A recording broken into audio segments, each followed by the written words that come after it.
Hey, Kliq This fans, want to get closer to the show than ever? Join Kliq This TV. Kliq This TV offers early commercial-free access to wrestling's hottest podcast, plus live audience tapings of their show every friggin' week. Head to KliqThisTV.com now and get inside the show that's just too sweet. The following podcast contains mature language and adult discussion.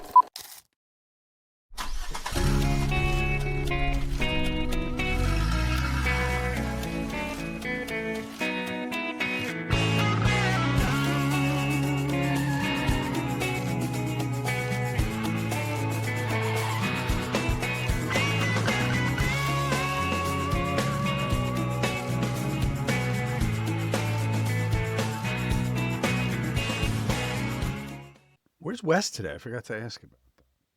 Kliq This, the Kevin Nash podcast. Wes is grounded. He's Kevin. After it was a WrestleMania related incident, Yes. a WrestleMania related grounding. Yes.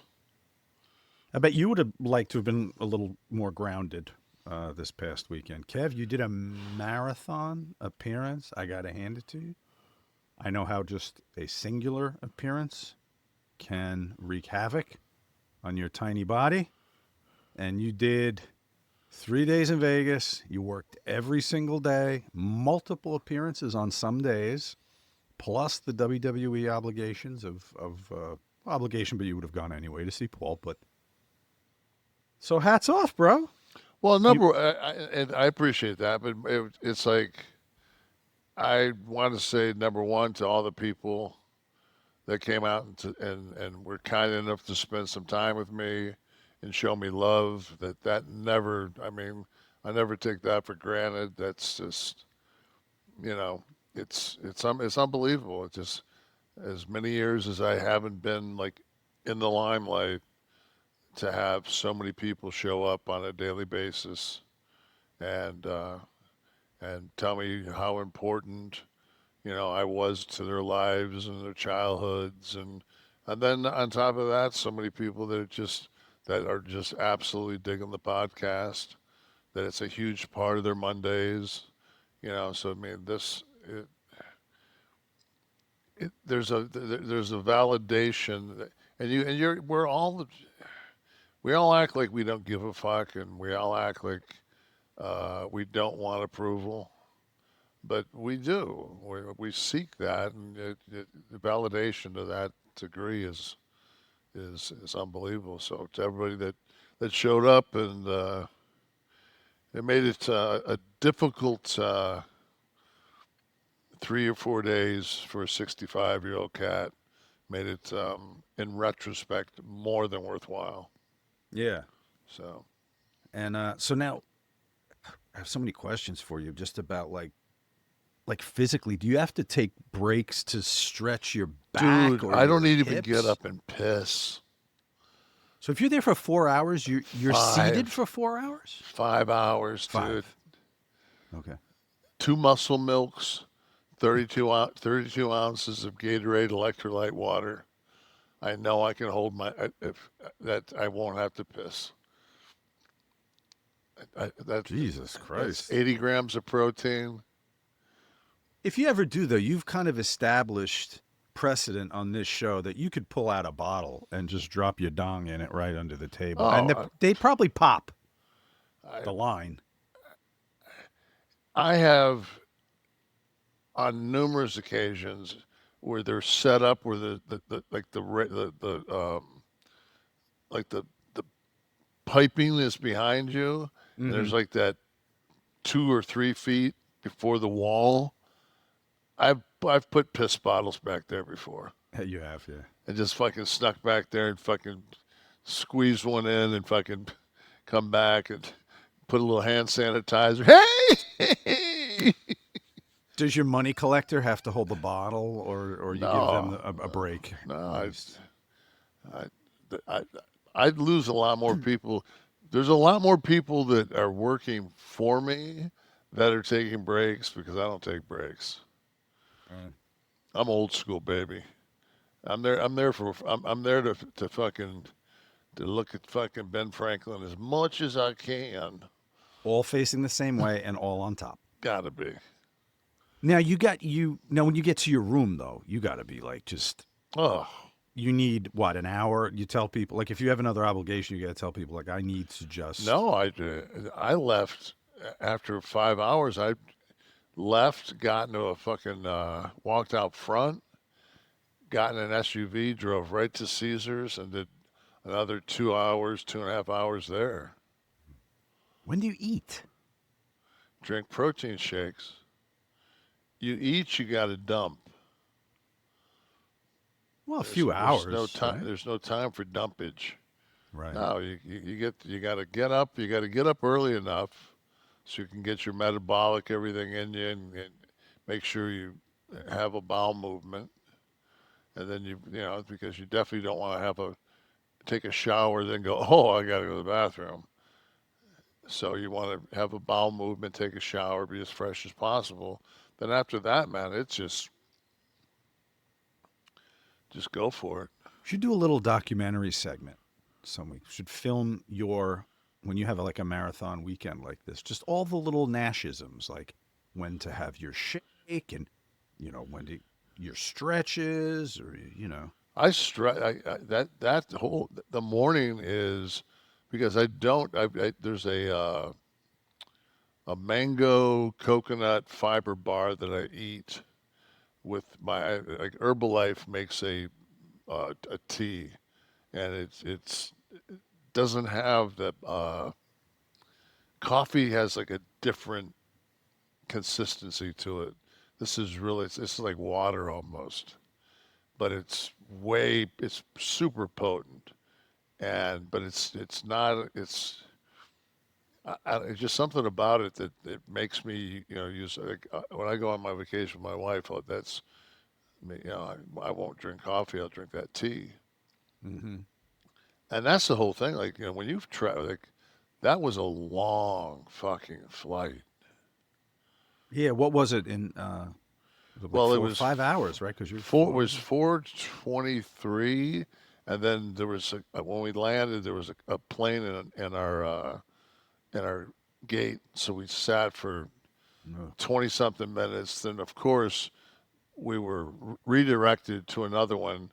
And I just said to myself, as we were like pushing to the left, I said, I guarantee when you get off this jetway and you look to your left, there will not be another gate. And I got off and I looked to my left and I said, of course not. You're right at the end. I'm at the end. I'm as far from baggage claim. And then when I get to baggage claim, it starts with 1. I'm at 16. So it's like, and it's just one of those things. It's just like, suck it up. You don't take the cart? No, fuck no, I'm not. Oh. Grind, baby. Yeah, I guess. You start taking the cart, next thing you know, you're Biden in that fucking debate with Trump. You're admitting something. When you get in that cart, you're making an admission to it's like, yourself and the world. Yeah, I wouldn't. I mean, there are times like when before I had my stem cells in my back, and I went to Charlotte, and all the walking the walkways were all down. And then they just kept switching gates on me, and I'd get to one gate and switch. Finally, I told his brother, I said, man, dude, you're gonna have to put me fucking in the cart. And that was uncle. Yeah. That was like after an ordeal. Yeah. But now the city itself, I mean, you were busy. You didn't have time to do anything, but you don't gamble anyway, you said, right? No. So what the hell would you have done? Nothing. You've seen every city in the world from a hotel window. And, my whole thing is, I got a chance I sat with Sean Waltman and his wife. Eric was to Sean's left, so I got to see Eric and talk to Eric and Lori. And I mean, I've been seeing Sean Waltman's wife, Angie. I haven't seen her in I think SummerSlam maybe was the last Yeah, time. it was another Yeah, like event. we all, like the three of us went out and had sushi, and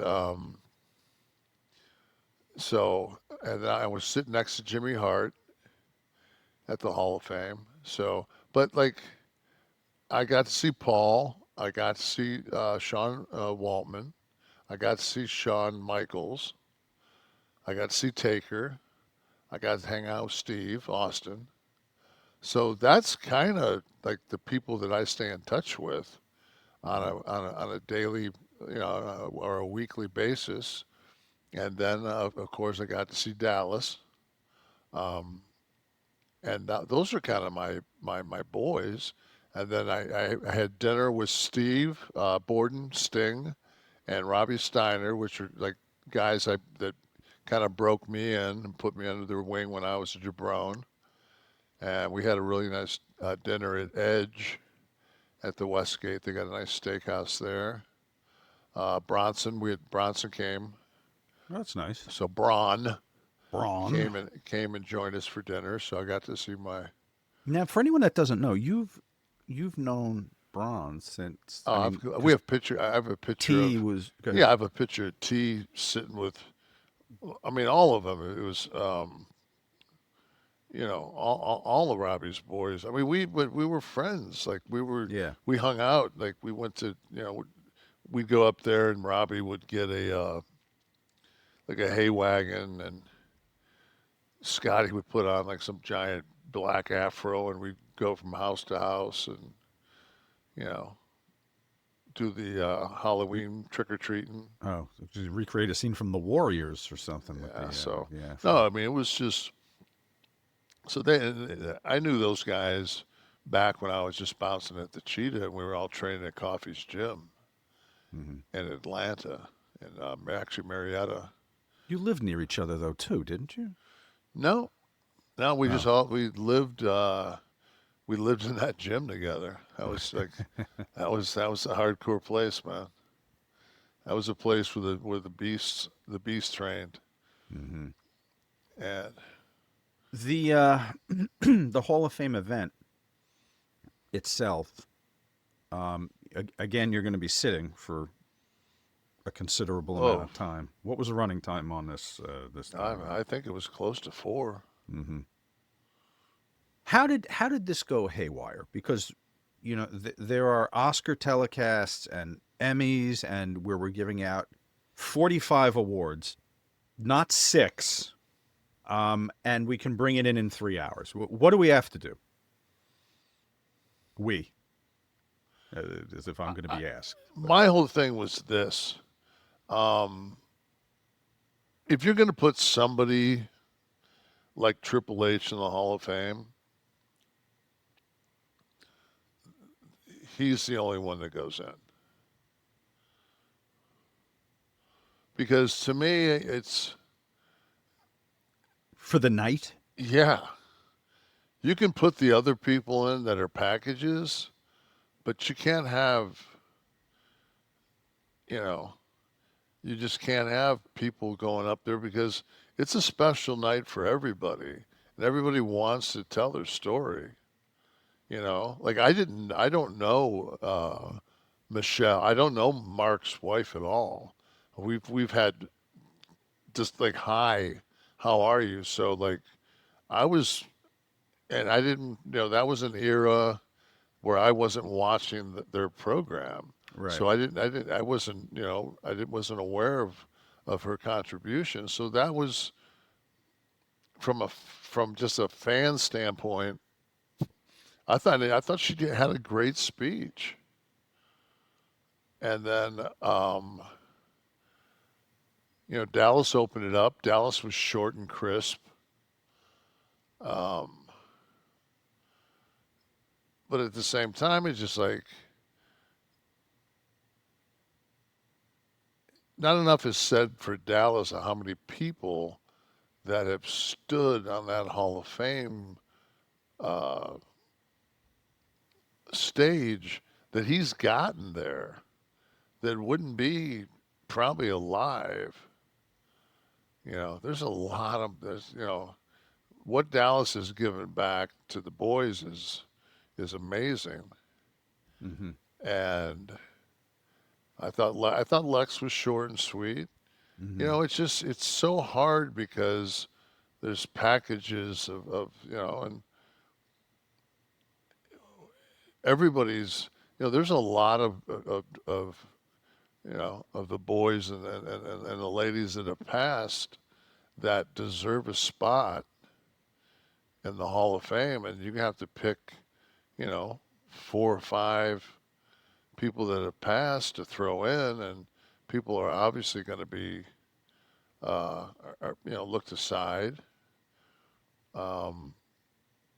So it's just, but when you get somebody like Paul Levesque that's going to go in, and he had, he's a 14-time world champion. He was as big a part, like his career alone is gigantic, like one of the top 10 of all time, and I think one of the top 4 all time in making people look better In the ring. Yeah, like Mm-hmm. one of the top 4 in taking somebody out there that he always could get the best match he could out of what he got that night. Um, then you take that, you throw in, and I wasn't around in 1996. I had already left. So then Mm-hmm. he tells the part of the story where, you know, he's going to production meetings because and we all love the business, but man, he had like a different uh, he wanted he had a different vision of the business, and I wanted it was nice to hear his vision, and because I was a part of a lot of it, but I wasn't. So a lot of people were just like, Jesus Christ, you're fucking Paul Winhour. I'm like, fucking, I was absolutely enthralled because I Mm-hmm. didn't. That's one of my best friends on earth, and I didn't know a lot of the fucking pieces of that story. And then when it gets to the point where it's April,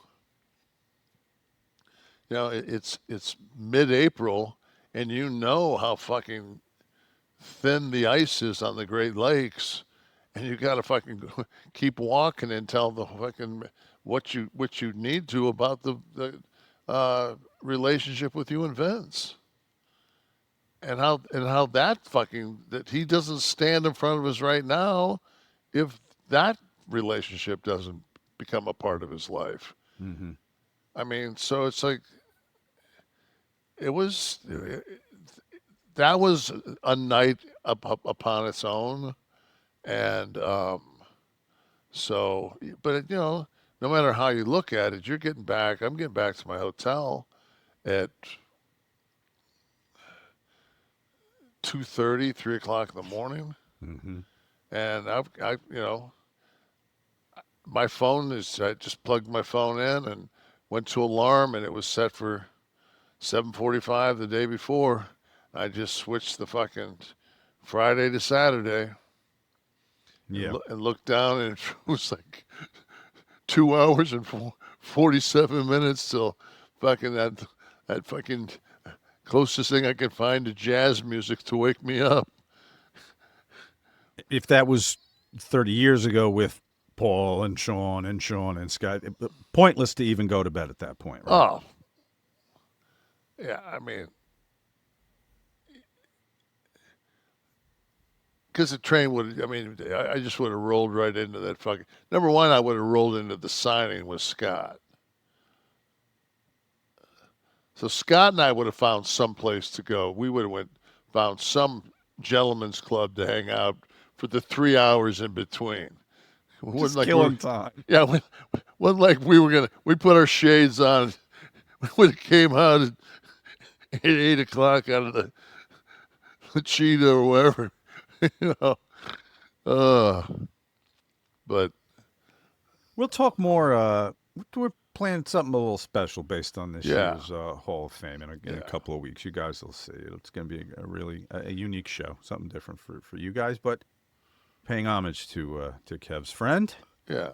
who got his solo. It was induction. a special night. It was so nice to see all his girls, man. I remember when Aurora was, Paul was in that position where he was taking on the responsibility of office, and Steph was there, and she was in charge also, and he was the first guy to have the bus.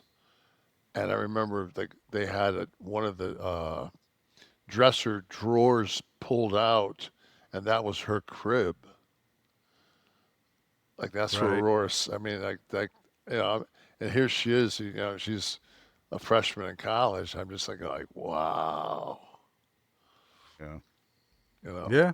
Time flies. It's crazy. It's a very Ozzy Osbourne existence. I remember them talking about raising the kids on the bus, and Yeah. I I felt felt more than like normal, I thought when I got back to my room, I thought I had been transported into Keith Richards' body. He was doing better than you. Yeah, exactly. And I just fell out of the coconut tree. I was just like, fuck me, man. Yeah. So when you did finally get to sit down and eat that night, what did you get? Did you get a nice steak? What'd you get? No, because I never ate. But when you were, because of Hall of Fame, right? Yeah. Yes, I mean, my pickup was 7:30. I got home. There was no fucking no sleep to fucking Brooklyn, baby. Oh my God. You know what I would have needed to get me through? Steve, I think you have a video I'd like you to bring up. A big announcement tonight, Kev. Steve should have a video that he can bring. I have a video that I can't bring up. Here we go. Boom. Kev, there they are.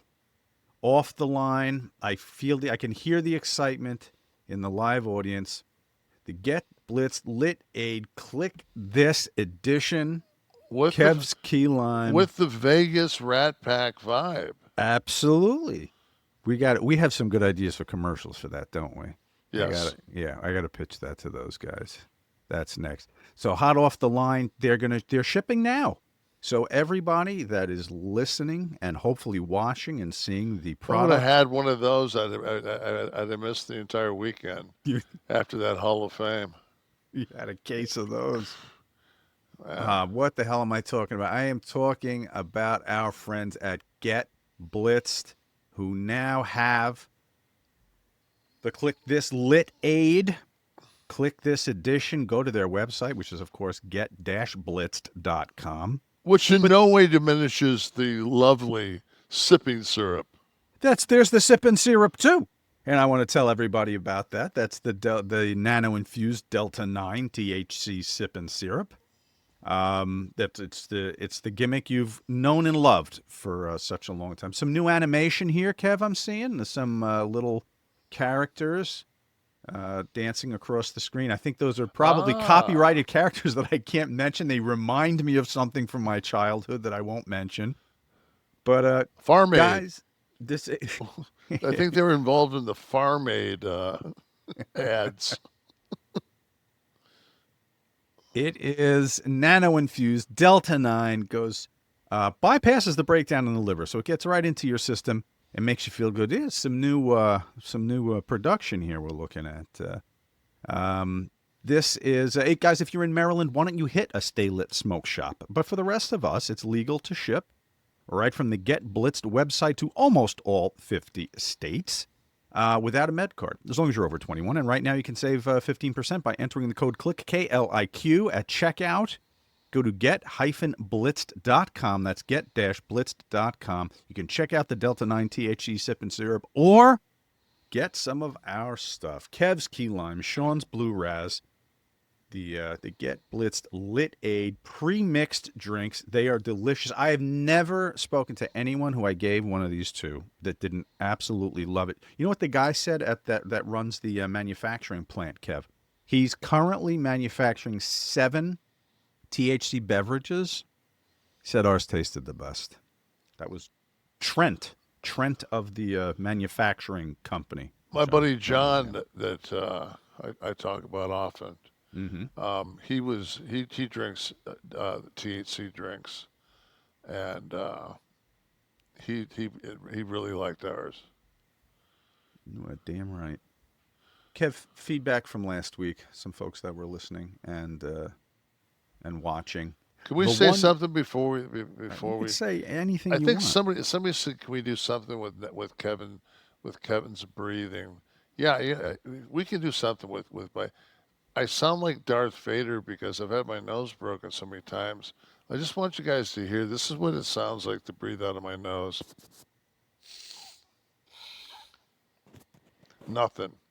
So I have to breathe out of my mouth, or I have to fucking shoot Afrin up my nose all day long. Which you shouldn't be doing anyway. No, That's addictive. so it's like, I'm sorry if you catch me breathing. I'm sorry if it's annoying, but my body kind of counts on it. So if I'm a little Darth Vader-ish, I haven't seen anything out of RFK's Jr.'s office about Afrin and maybe curtailing the sale of Afrin because of its.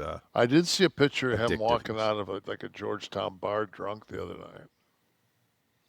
Is that a fact? Yeah, on Instagram. Either that or he's fucking wobbly as fuck. But The one BG was watching or listening and said you guys should make a Nash was right about everything hat. Pretty spot on with the Mania predictions, and after that Cena versus Cody finish, Big Kev was onto something when he slowed down any Cena comparisons to Hogan's heel turn. First thing I thought when I watched the matches was I thought you hit them all. I think there's one. I think there was the LA night you were off on. But down to, and we're going to talk about it all later, but down to the swerve at the end of the three-way, the triple threat. Now you're sitting here nodding your head as if it's not a feat. No, it's when you've been around the business as long as I have, and you have writing television booking is about as hard of a thing as there is, because you have so many intangibles, and that including people getting hurt. Mm-hmm. And so you've always got to have kind of a plan B to where you're going to go. Mm-hmm. But so I looked at it a lot of different ways. So I knew that Jay was going to come out of that as the winner. And so Rollins was kind of a babyface going into that main event. Like, there were really no heels in the three. There were just three guys with it.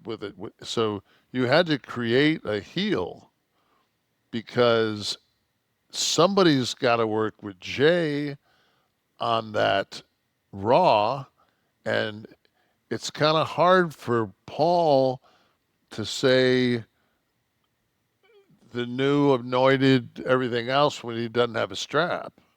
So he's got to have a strap, so he's going to go after Jay. Gunther doesn't need one. He proved that. He got his heat back Monday night. So you have to have something going into SummerSlam. So, and then you put Braun with him, which is basically his heater.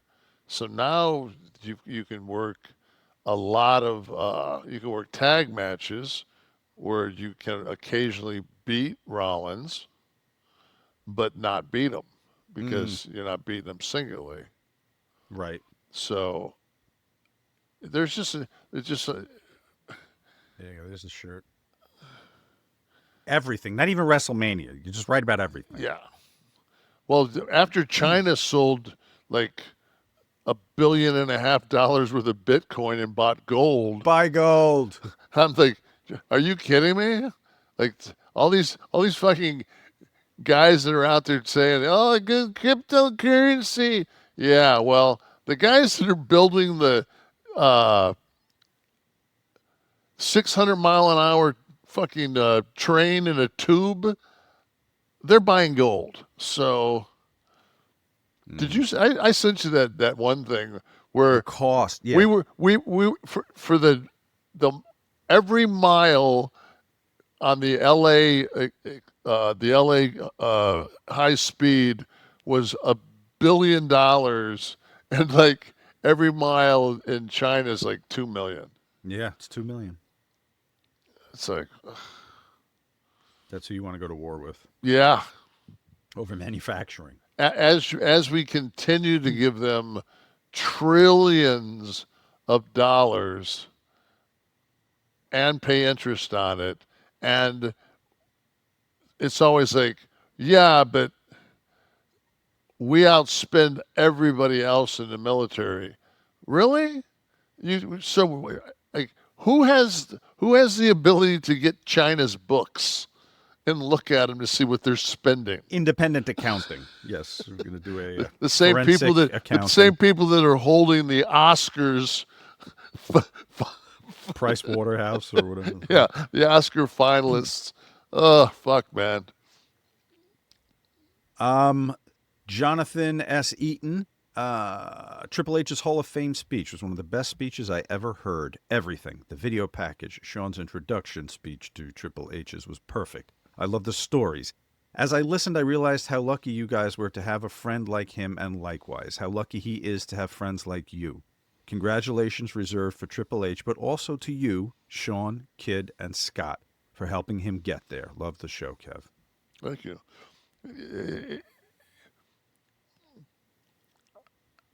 There was a synergy.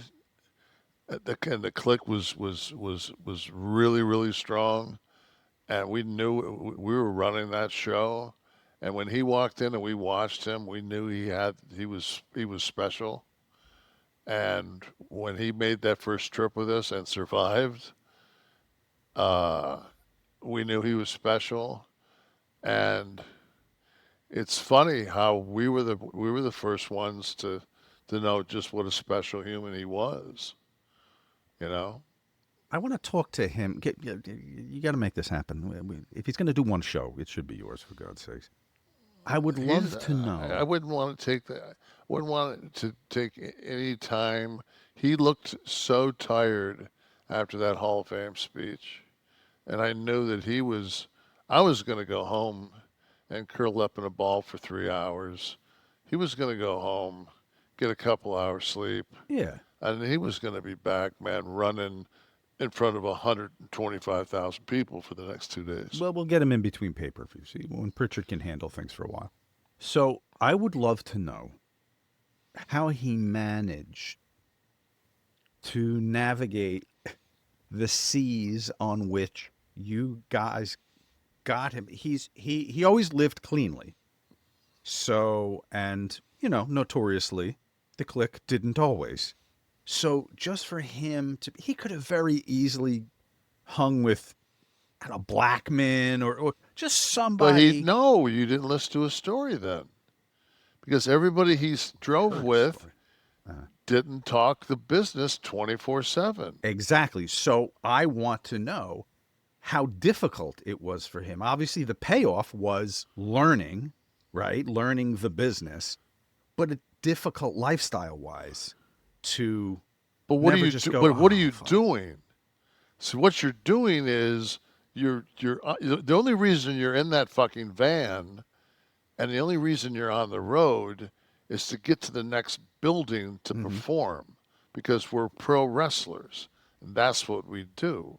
So what he doesn't need, and at this point too, everybody in that van over the 3 years before he joined us has got probably 1,000 fucking matches in them.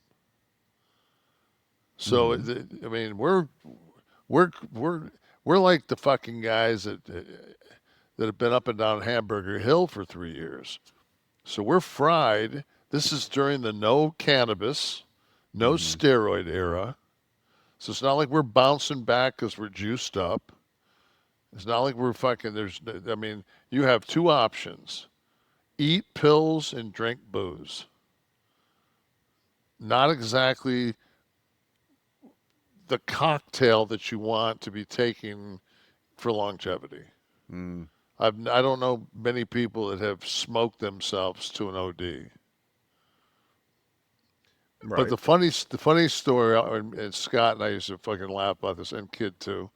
We'd always say, those 3 years that we went up and down the road, we'd always say, if they just gave us back the smoke, we wouldn't drink and eat the pills. Well, eventually the smoke came back. Oh, Bubba, maybe the A to the Z. Just kind of got added to the Yeah, menu. exactly. Just like at that point, it was just like, oh, this really makes the beer taste better. I still need the science on the whole carb thing that you guys have been telling me for 20 years that I've been trying to. It was also for. the like, because we used to get like the Mexican guys to bring the SOMAS in. They bring in like these vats of 500, and like they were so poorly pharmaceutically made that like one day 3 of them would destroy you. The next day 12 was like they were like you took Advil. So there was never a rhyme to reason.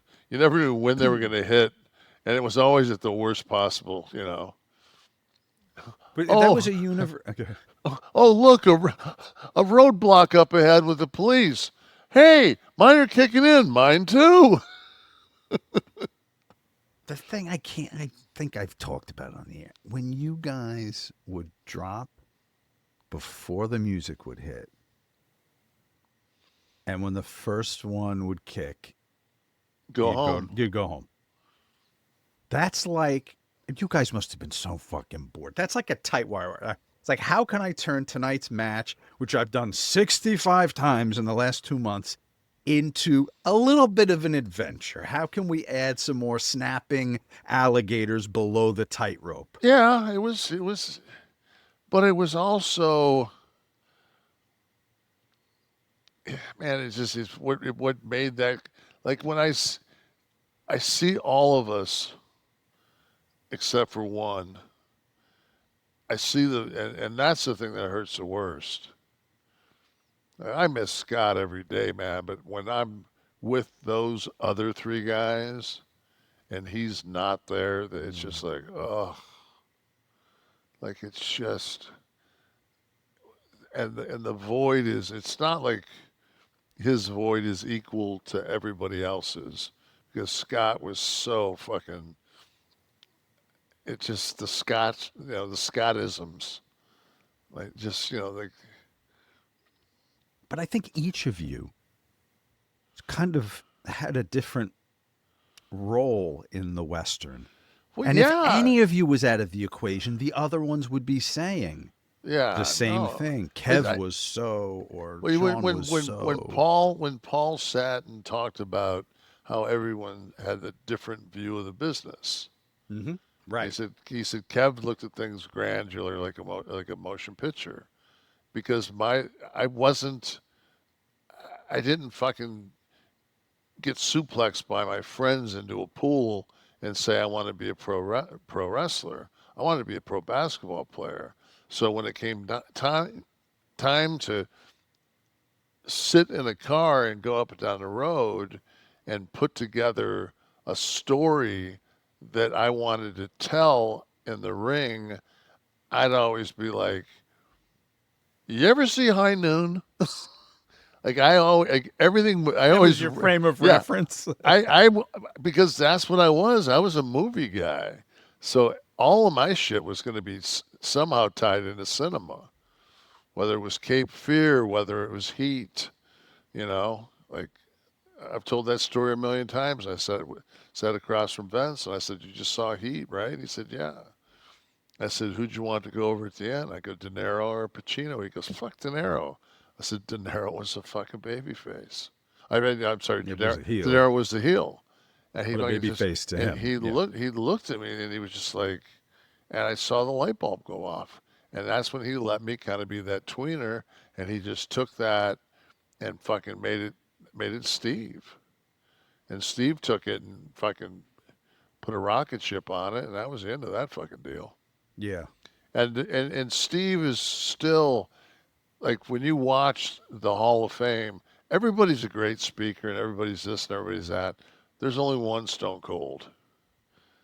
There's a certain I don't give a fuck attitude about Steve that just, and it's not rehearsed, it's not pushed, it's just Steve. So Well, all the best workers we talk about have a Yeah. big part of themselves in what they do Huge, on TV. It's huge. less a character than it is an amplified yeah. persona of themselves. David McCutcheon wrote in and said, adored the wrestling chatter this week. I loved hearing musings about guys like Dr. Death and Scott Norton. I don't need a modern-day play-by-play every week like most fans clamor for, but I love hearing old stories about the business and the guys in. Well, you're getting more of that this week, aren't you, David?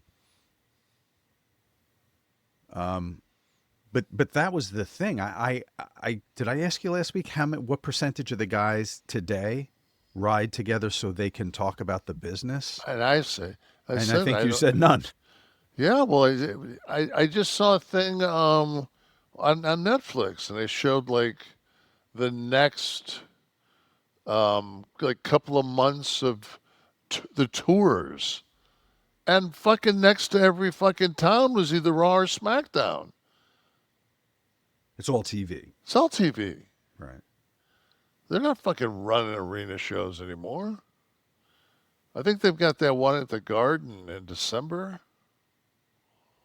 There is. That's the last stop on Cena's. Yeah. I think. Yeah. So, I mean, when you look at, I thought that was a great fucking piece on Monday when it was like he said, 42, and then he fucking did and he just did the countdown. He said Glasgow, da da da da da da. And it went down to whatever it was, 24, and he goes, "That's appearances, not matches, appearances." Right. Yeah. In other words, like, fuck you. You can't make me wrestle. Right. Yeah, Randy Orton can come down and get to me, but what, you're going to goat him into fucking doing something? Right.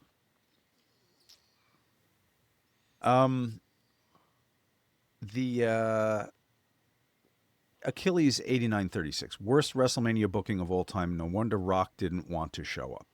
Rock good opportunity. couldn't show up because Rock was fucking filming a Scorsese film.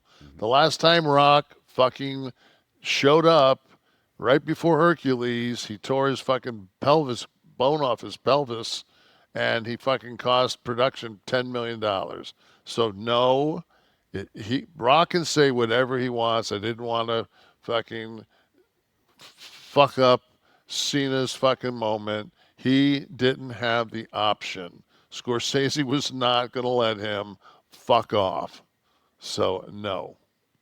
I didn't realize they were shooting already. So I think they're shooting in Hawaii. He's obligated to that. Okay. I might be wrong, but I put it this way. If they're not shooting, they're definitely in pre. Mm-hmm. And I know that fucking whoever's insuring that fucking note ain't going to let fucking Rock bounce around in the ring. But the other thing too is realistically, if you're on the creative team in WWE, you can't rely on Rock for the pop all the time. You got to go with the guys that are going to be on TV every week. That are going to be in the arenas. So maybe Rock shouldn't have been a part of it, even if he was available. I mean, it for Cody's protection, absolutely you want Dwayne to be there.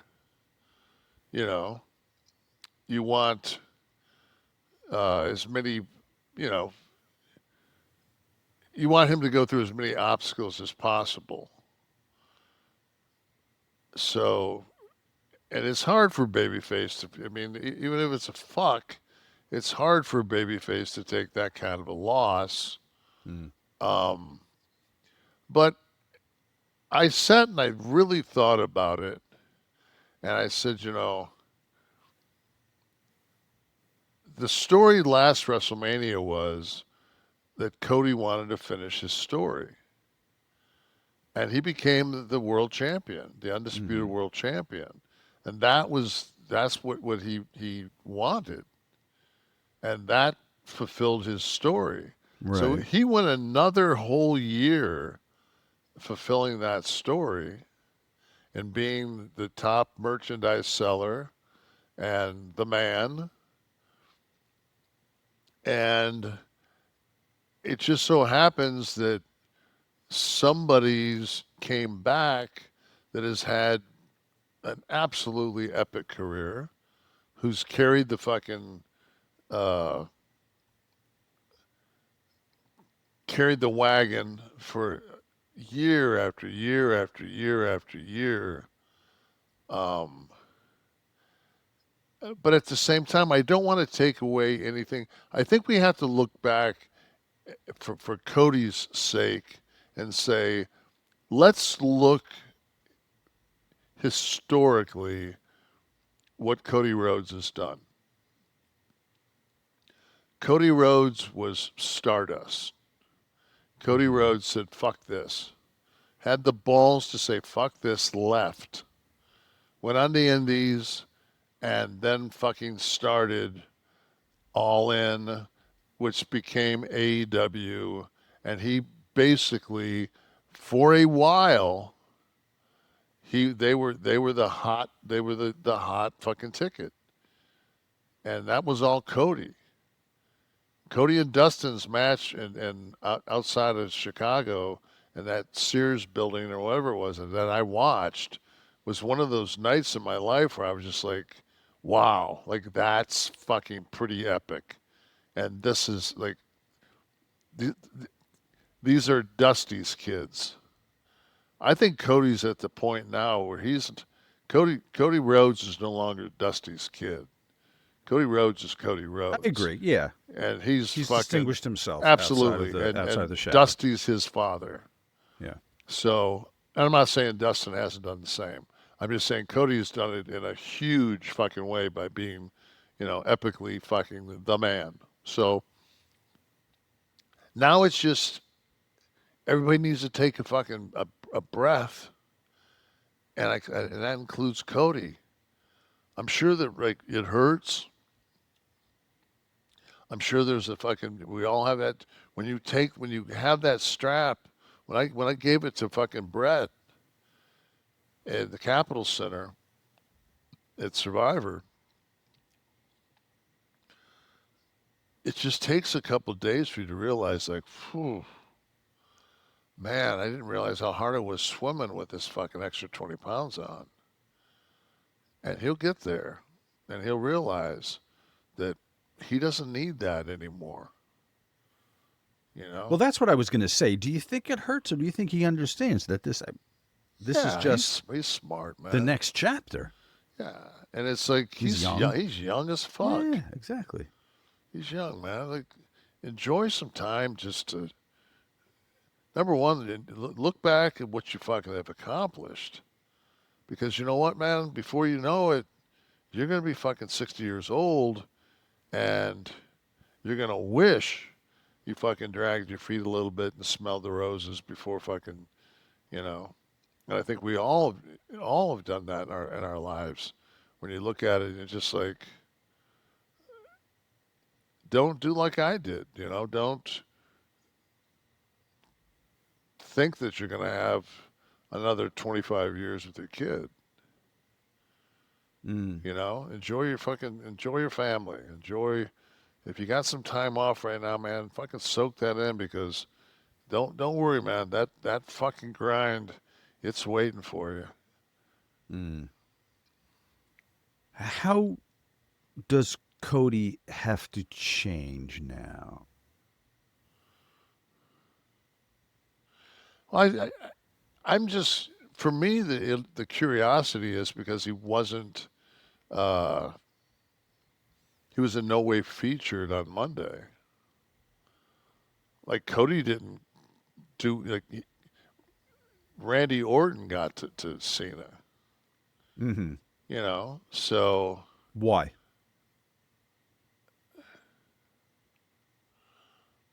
that's We've seen Cena and Randy how many times, for God's sakes, over the years? Why are we here again? What significance was that? I don't know. I mean, why did Randy beat the TNA champion in a minute the night, night one? Like, I don't know. I don't know what. See, there's so many things that are. Those are the things you just have to put in the back of your mind and go, how does this fit to where we're going? Right. Because Randy was underneath that ring the whole fucking night. When they opened up the fucking doors, he was already underneath it. So. And But was this? I mean, so this Steve was the plan? Steve just gave us a note here and saying that Backlash is in St. Louis. Yeah. So the next pay-per-view. That's Randy's his hometown, or where he's from. Yeah. Yeah. So. But beyond that, I mean, that's how they don't need that rub. They'll sell it out. But so this had to be the plan for them to go through that trouble. Also saying that maybe this is the one final time you'll get to see Randy Orton and John Cena. Right. I mean, it's. I kind of. He's going to do a greatest hits. Cena going to go these last 40 dates. He's going to wrestle everybody he's wrestled over the last 25 years. No, he's not going to wrestle at all. Or, well, half of them are appearances. No, they're all appearances. He has 24 appearances left. Right, but also, how many matches, though? No. Oh, they don't. Oh, you're saying they don't have to be matches, but there will be matches. Says who? I think that's the promise the company has implicitly made. I didn't hear it. No, that's true, and it'll be a fun thing they can play with, but he will be in a ring again. Okay.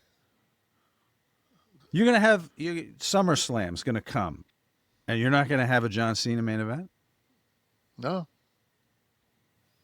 He's ruining wrestling. Why would he possibly give back on 2 nights?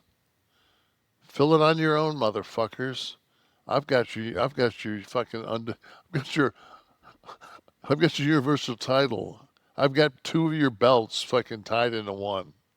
I've got your SmackDown TV belt, that brand belt, and I've got he's got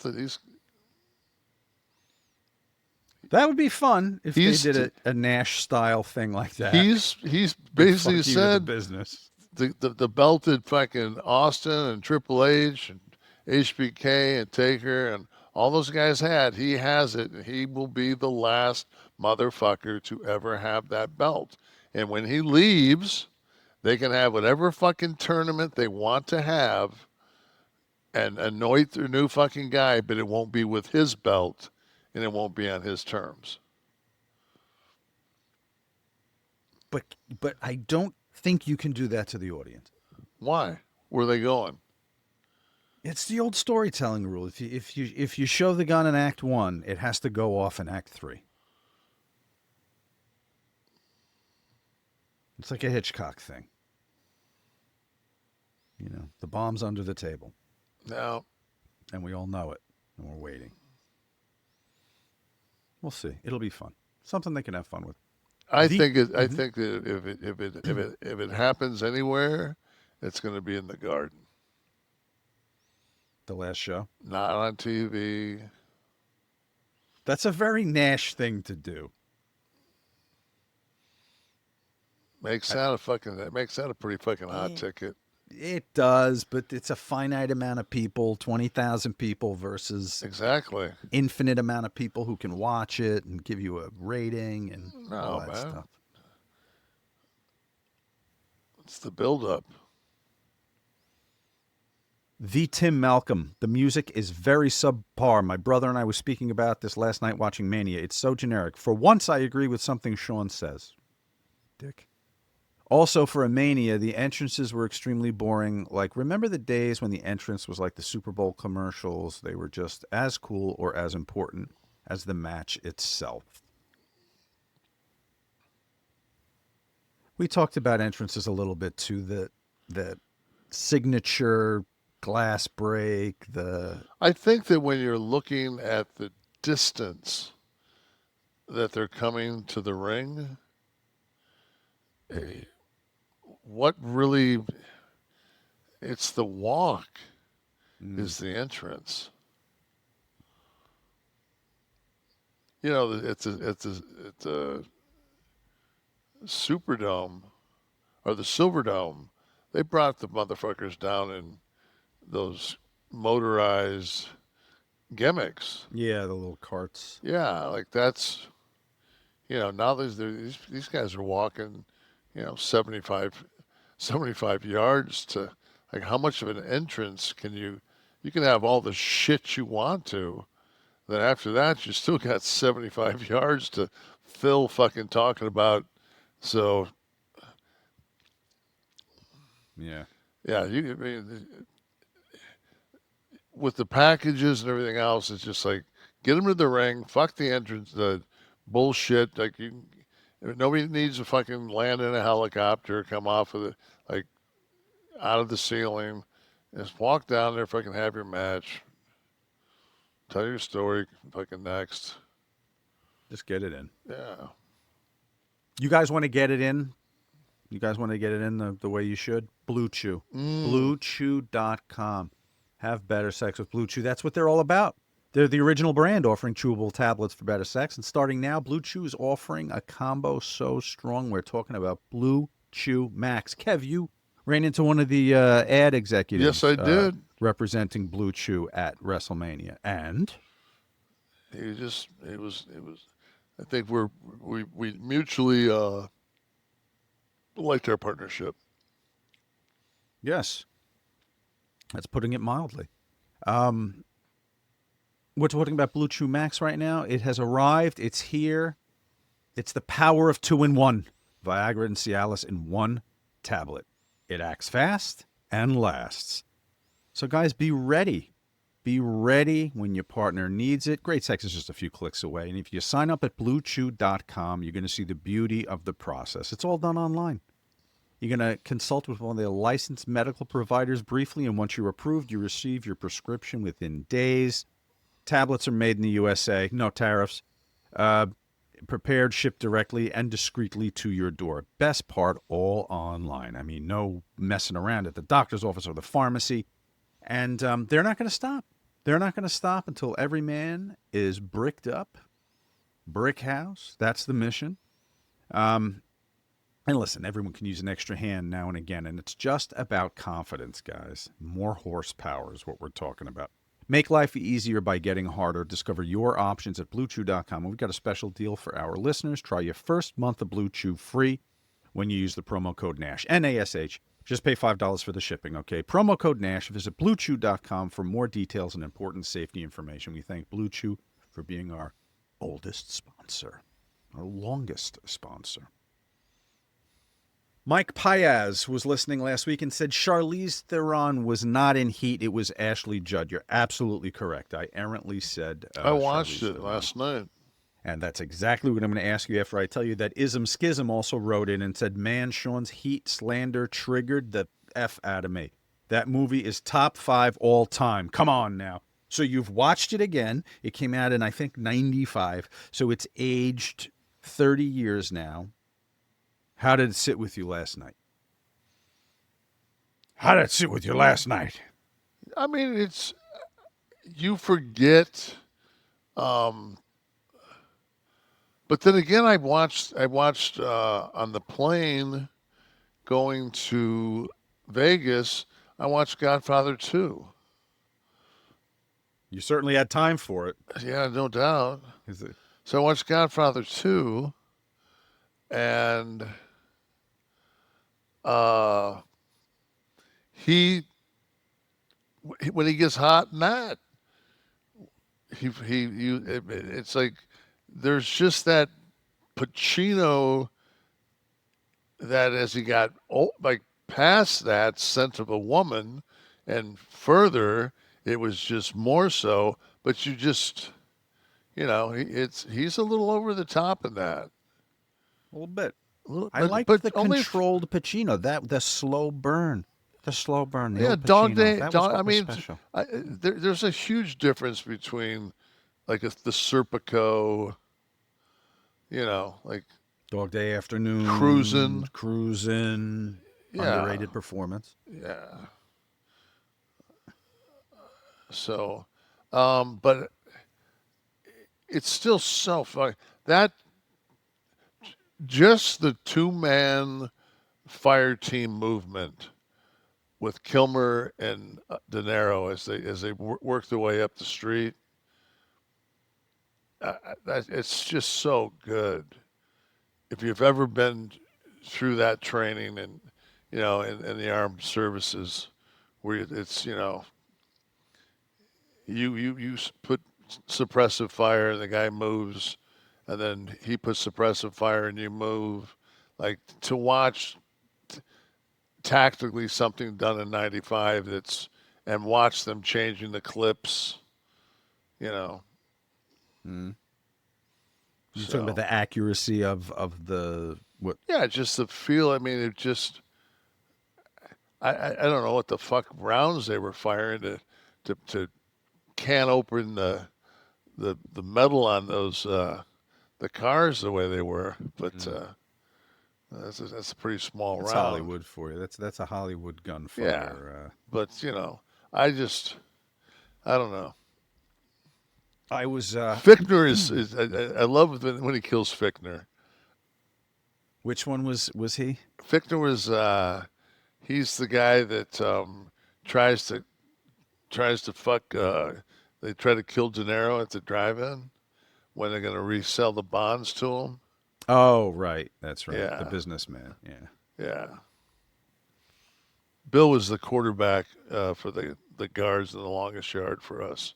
Oh. So I got a chance to become friends, and I had a couple of dinners with him. Last time I saw him, we had dinner at Boa together on Sunset. I don't even know if that's still there, but I was. You're talking about Hollywood gunfire and stuff, and back in the day, I was directing something, and the scene for the film, there was a gunfight on a dance floor, and the music was so loud, and so they're kind of firing around people at each other, and so we needed some squibs for the scene, and the squib people that were putting them on and stuff, at one point they were using, I guess, too much gun. Is it gunpowder? What makes it? When it combusts and there's a little condom that they wrap and tape under it so that upon the explosion you'd get the blood. So they showed me a few beforehand. They showed me a few examples. I was like, great. Well, somebody was going crazy because by the time we were done with the scene, there was fire shooting out of the actors' goddamn chests, and they were big guys. They're like bodybuilder types, so they could take it. But I was like, guys, I've never been shot. I've never been to war, but through the lens, I'm seeing fire. So something's going wrong here. But these are those Hollywood. Fire was incorrect, but the explosion of blood upon being shot with a projectile, that also doesn't happen. Well, it's like when you, like the first time I saw anything that remotely was correct about how when somebody gets shot was when they did that series Band of Brothers. Yeah.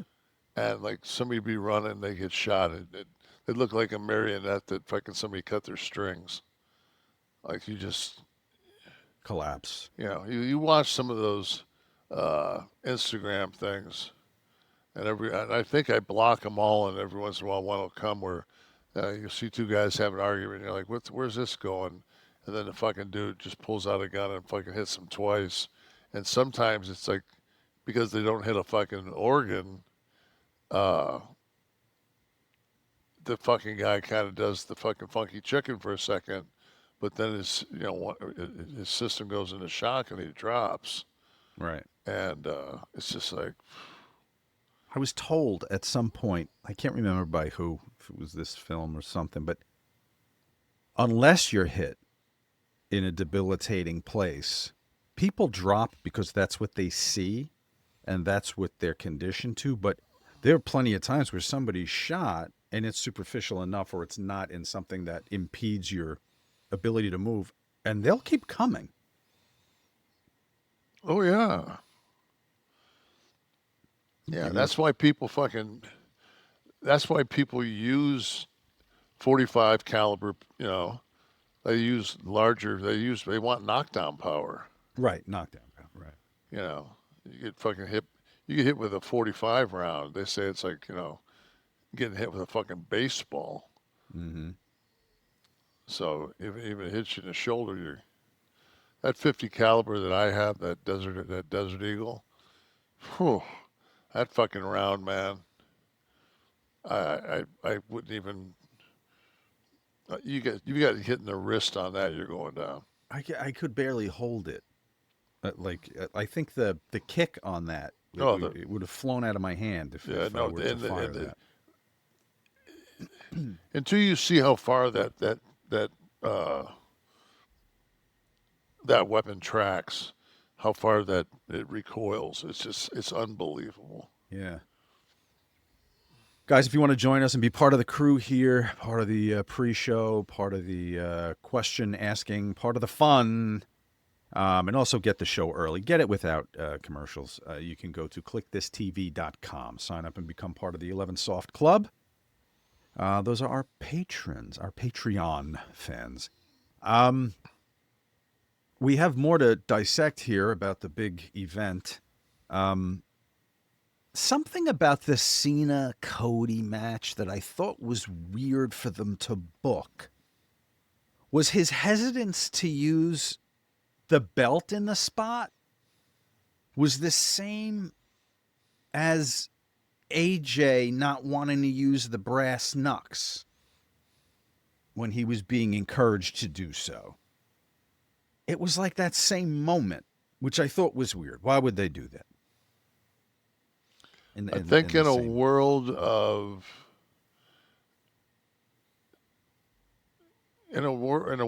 gray, it's nice to have a black and white situation where they take the white, like that's the, and both guys took the right stand, didn't take the shortcut, and it cost them both. And there's the lesson of WrestleMania. Exactly. So we know where nice guys finish. Stab him in the fucking throat with a fork when you get a chance. So the Paul Heyman turn, you had an interesting take for me when we talked earlier.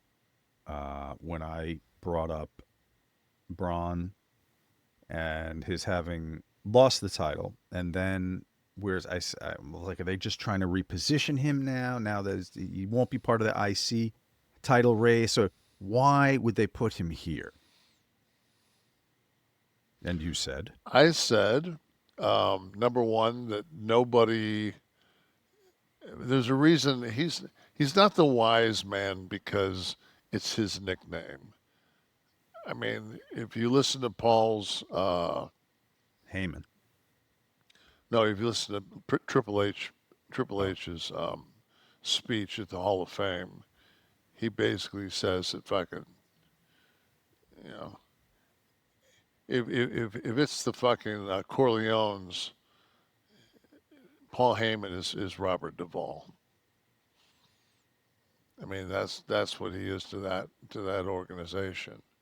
And I look at what he did to anybody that he's got his hands on, whether it was Punk, whether it was Brock Lesnar, and now I think the next person that he's going to get his hands on to give that day in, day out knowledge is going to be Bronson.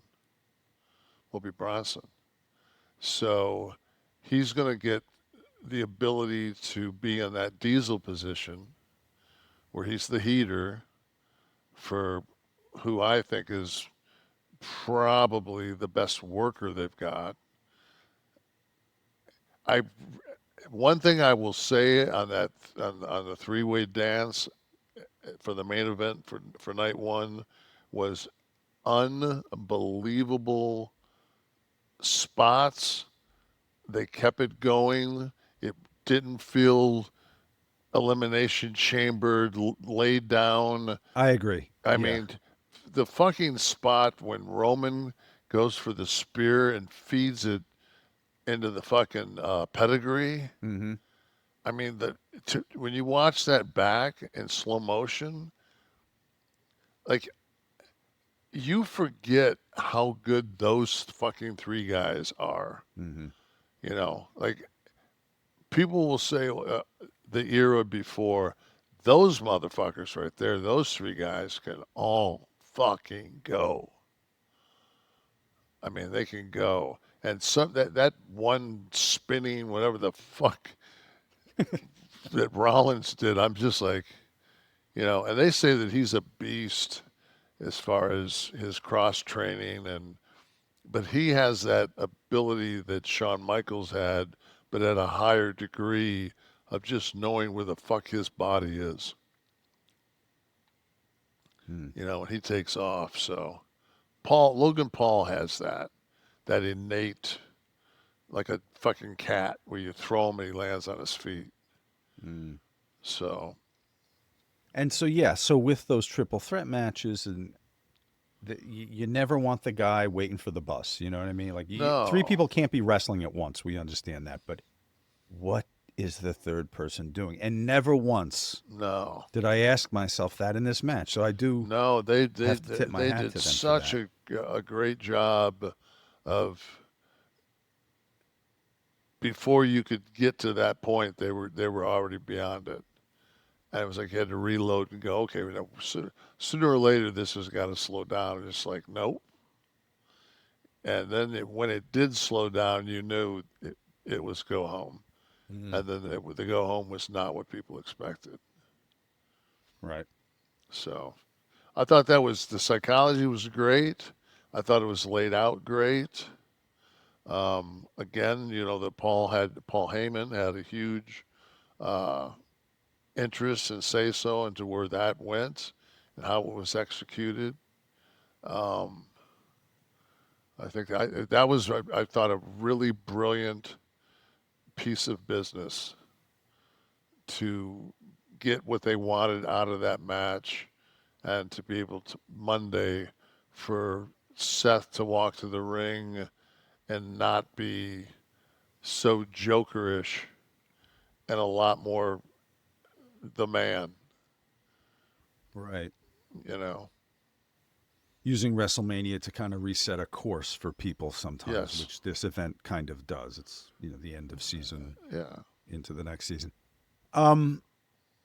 As far as Bron goes, though, what would you tell Bron now? I mean, he's clearly going to be positioned for something. Don't work not to get hurt, but don't fucking work without the fucking thought pattern of you can get hurt. Like, don't be spearing people every night through shit.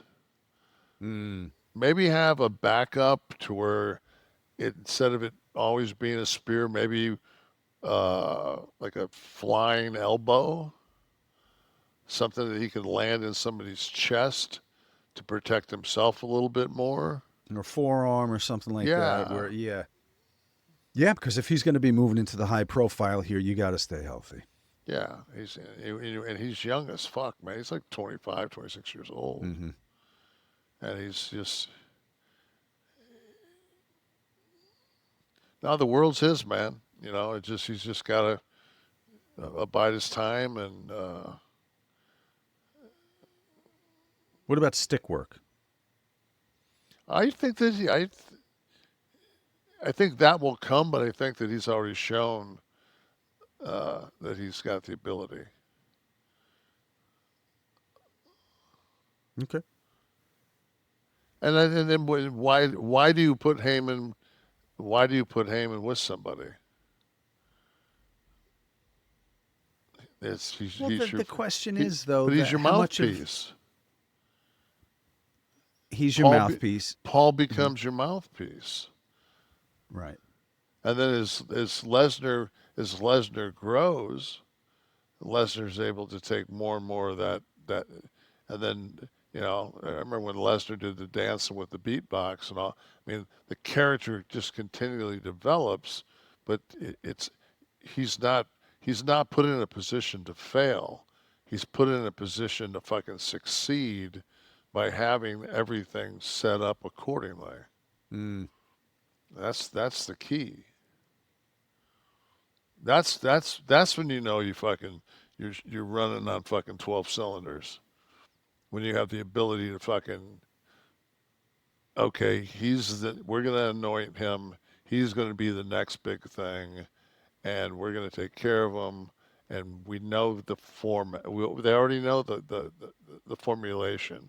Now they just have to plug in the pieces and let it fucking grow. Mm-hmm. You're not gonna get fucking bud off the fucking plant in 2 weeks.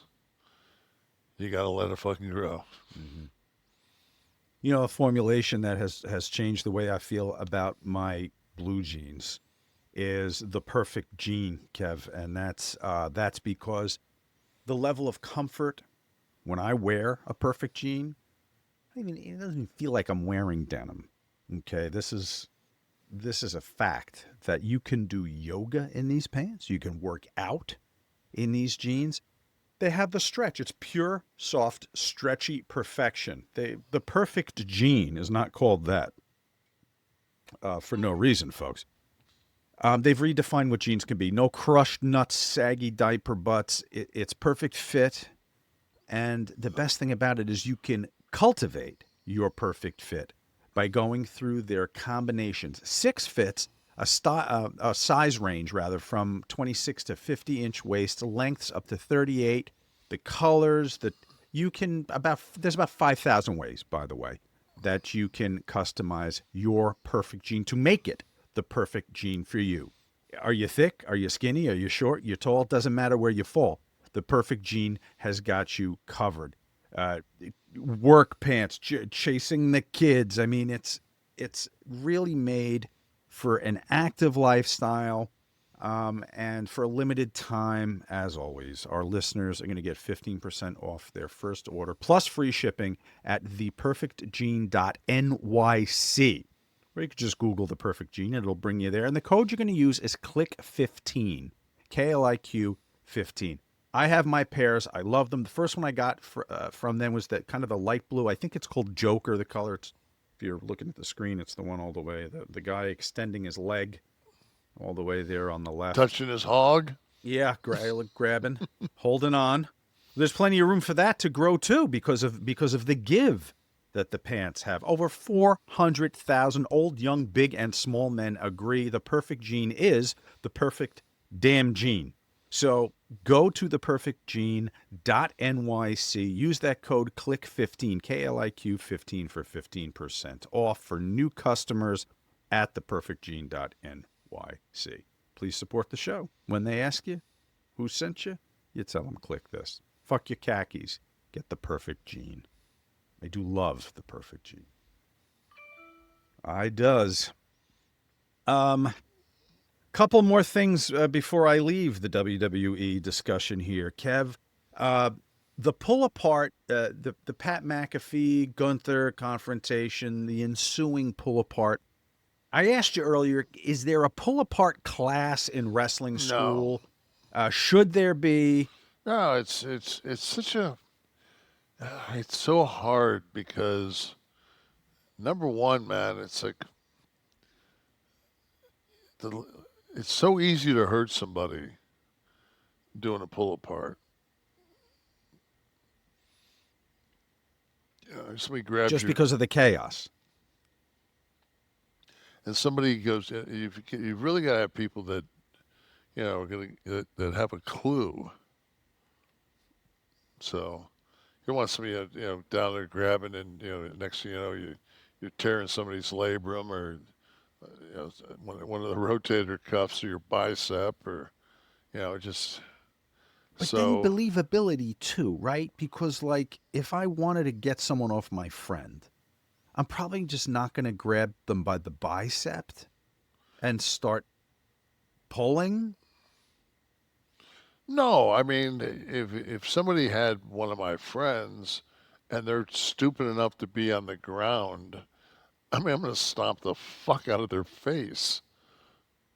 Or, but even if they're on your friend, wouldn't you gouge their eyes or hook, I'm a gonna. fish hook I them? mean, You can get them off. I don't know. Somewhere. I don't know too many guys that you can fucking, if you kick them in the fucking jaw, well, 3 or 4 fucking times as hard as you can. That after you shatter their mandible, they're still going to be locked in.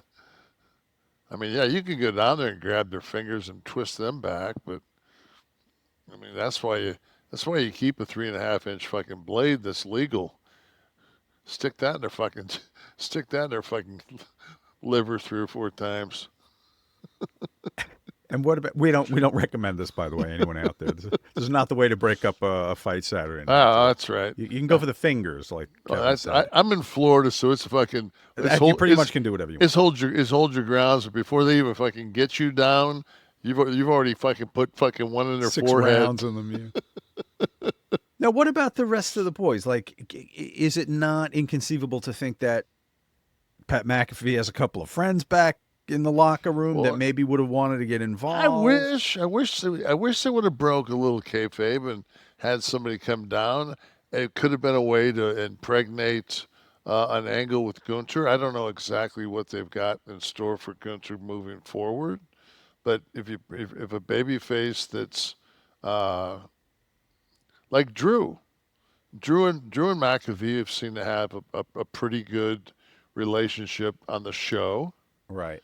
And if he goes down there, then you could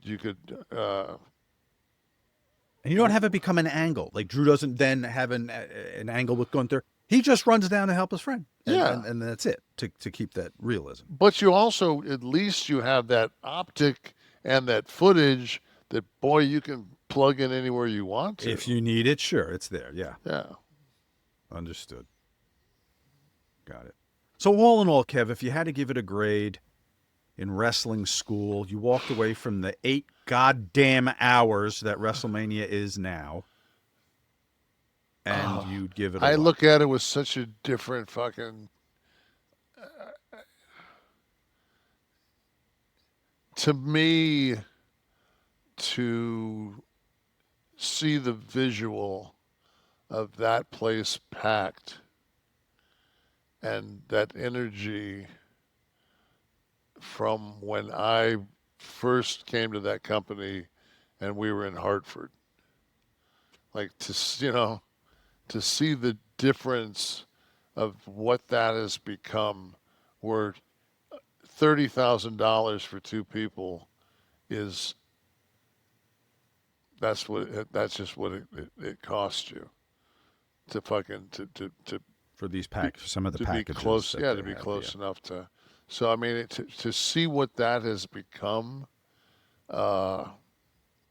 It's become the Super Bowl. We agree, and the halftime show was Yeah, lovely. but how was the game? Better than the Super Bowl ever is.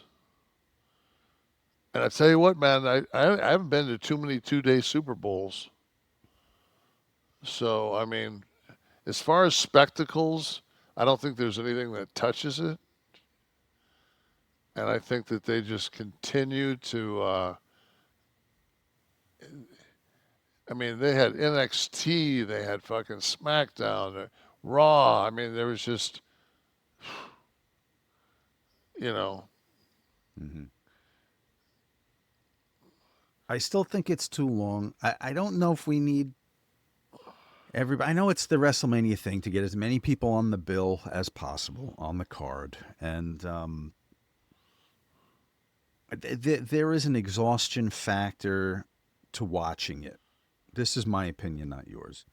And I think that 8 hours of anything is a lot to keep me engaged and to give the jewels the shine that they need and the attention that they need in the midst of a long 2 days. See, for me, like, there are matches that I probably didn't absorb and pick apart, but I know that in the next 2 to 3 weeks, I mean, I'll go on my vacation, I won't, but I'll sit and I'll watch every one of those matches over. And, you know, I plan on watching I've already watched it once, so I want to watch the three-way from the first night again. Mm-hmm. I thought Jade did a great job, and there was a lot of people that were wondering if she could be elevated. I think she comes out of that as probably one of the next superstars. Steve, you'll have to help me with this one. The girl that's the NXT champion that wrestled Sky on Monday night. Stephanie Vakir. Fucking is she? She's as talented as anybody I have fucking seen.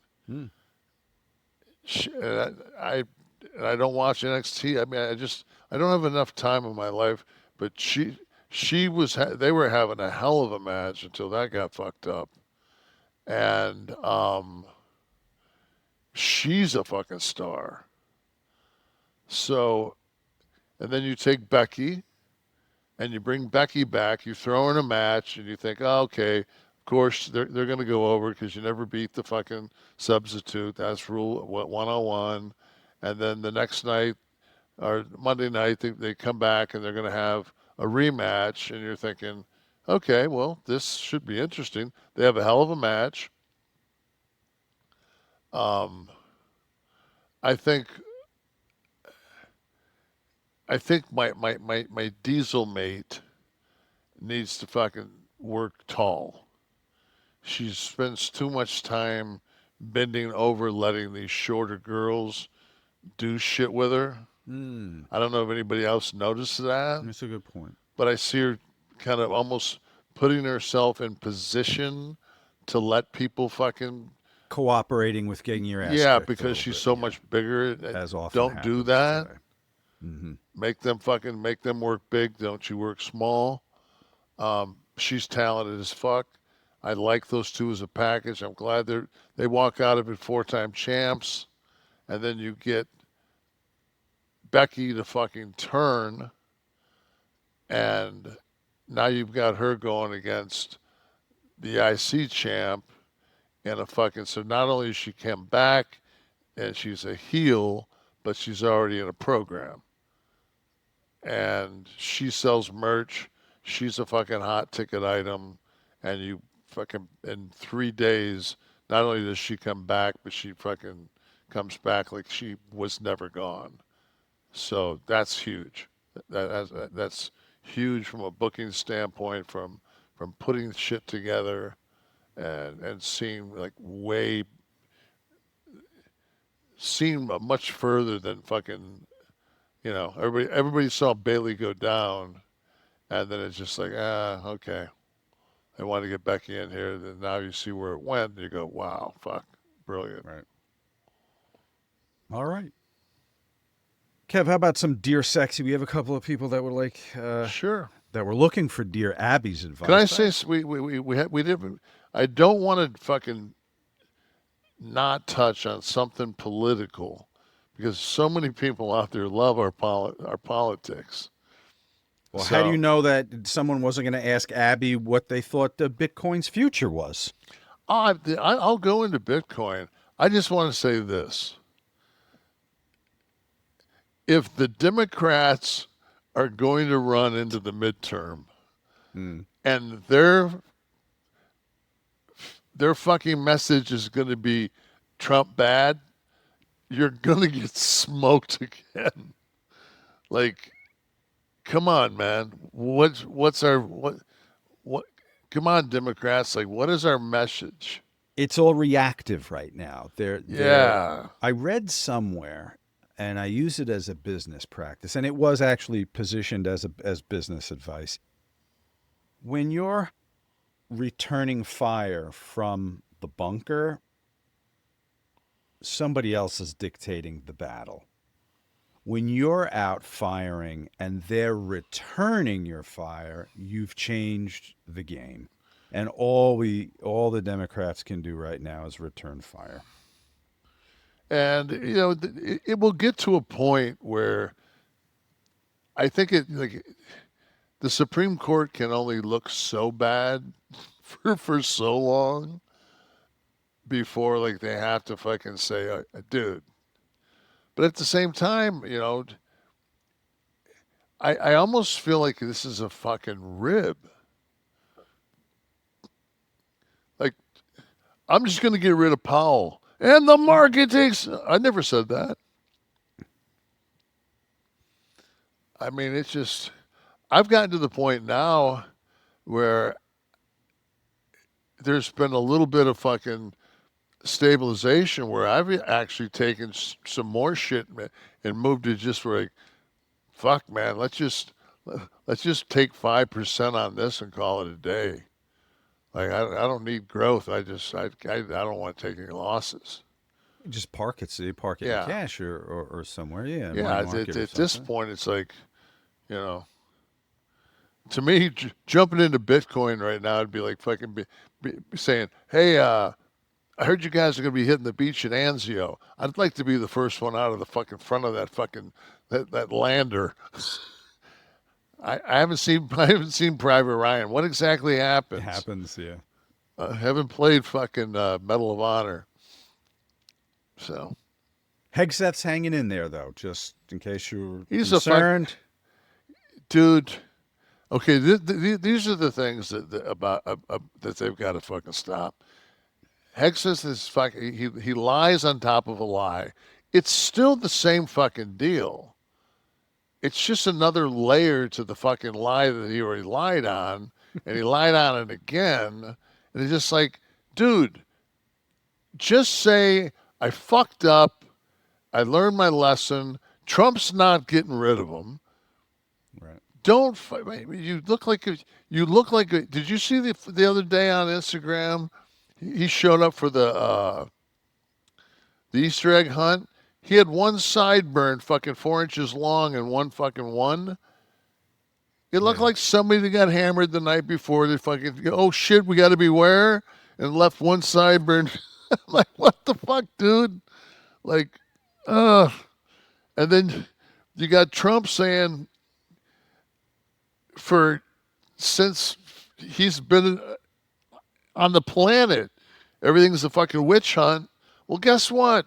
Grabbing some motherfucker off the street and sitting him down in El Salvador, boy, I can't think of much more of a witch hunt than that if you can't come up with documentation. I don't want to hear that some conscientious informer has fucking said that he smacked his wife and has got a tattoo and he might be involved with... No, man, like, either fucking shit or get off the pot. I think what they're using as proof for their MS-13 gang affiliation was that he was wearing a Bulls jersey, right? Wasn't that or Bulls jacket? I don't think it's gone beyond that. He's not.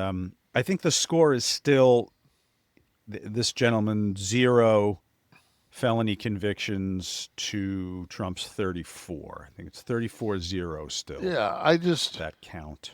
And at the same time, it's because the Democrats did such a shit fucking job with the border that we all say, well, we don't want there to be too much apprehension getting rid of this fucking shit. But don't tell me that you want to bring production into our country when you're telling El Salvador to build 5 prisons in El Salvador. Why can't we build them here? Those are privatized. Those are fucking jobs. Mm-hmm. That's income. If they're fucking maximum, if it's the same fucking deal, if they're maximum security, they're sitting in fucking cage. Like, why are we giving up? Why are we doing that? I don't think in theory anyone has a problem with deporting anyone that's a gang member here Fuck illegally, no. gang member. If they're here illegally, I just want you deport them. all I need You is deport all someone I, that's an all I American need is fucking a judge to fucking look at the fucking evidence and go, okay, absolutely, I rule with you, but not just, oops. Right, and that's the thing. Why can't we just require a little more of ourselves and say that we want to be sure that if they decide tomorrow, Kevin, that they don't like something you said, they could say, you know what, that olive green shirt he wore is indicative of the the martini gang. Of the olive drab green that we wore when I was in the army, and we were wearing woodland green because we thought we were going to fight the Russians. So to El Salvador, Kevin goes. Yeah, we need a little. We need to require a little more of this. And at the same token, you got. I'm so worried about how many sleeper cells are sitting in this fucking country. You know, just waiting. It's just like, the world every day's a new adventure. The world is a vampire. As they said, may you live in interesting times. Dear Sexy, okay, actual letters to Dear Abby. What if Kevin Nash was asked to give these folks advice? Dear Sexy, my friend Alma has a handicapped parking permit. I never asked her why she has it. We regularly go for long walks, and she seems perfectly able-bodied. Alma did share with me once that she got the tag after an accident left her with some intermittent long-term pain. She said most days she doesn't need the accessible parking and doesn't use it, but that when her pain flares up, it's helpful to be able to utilize a handicapped parking space. However, I've been with Alma in situations where there is limited parking and she suggests using a handicapped space. I'm uncomfortable taking a space away from someone who may need it, but also uncomfortable questioning whether Alma needs it or it's just for convenience. What is the proper etiquette here? That's from Empathetic in Texas. I remember one time I was at a Walgreens, and this lady pulled up in a handicapped parking spot, and she got out, and her fucking handicap was she was obese. That was her handicap. And a soldier with a prosthetic leg and was missing an arm and a leg ended up like having to fucking walk, 50 yards. Well, she didn't have a problem, but it was just like it should have been his spot. And my whole thing is, if you're obese, like if you're handicapped, you should get a blue. If you're just a fucking obese person that doesn't have self-discipline, you should get a red. And those should be at the back of the parking lot. So that you have to exercise. And you have to fucking walk. Just walk, you fat fuck. Well, in her defense, maybe she was, maybe there was some kind of malady that she had in addition to being overweight. Maybe she, what? I don't know, before she ate the other guy's leg before he got out of the car, maybe she, I don't know, diabetic, can't walk very far. Yeah, but I mean, how do you get diabetic? Maybe she's type 1. Yeah, I bet. Okay. All right. That's a perfectly good. So the red tag. Red tag. You're at you walk from Orlando.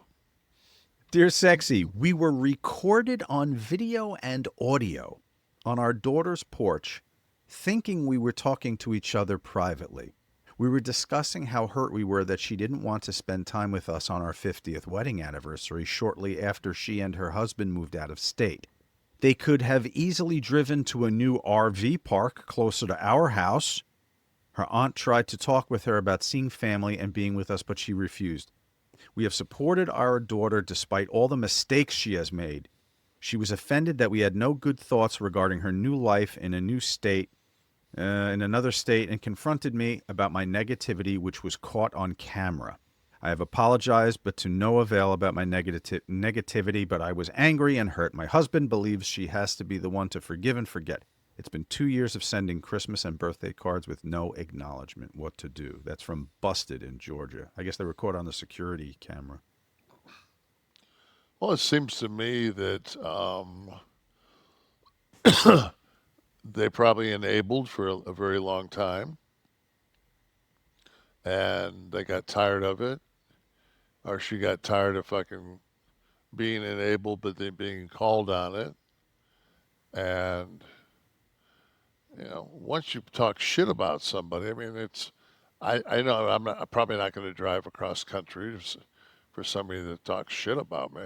Right. You know, so it's just, and her husband thing, number one, stop asking your husband for advice because he's a dumb fuck.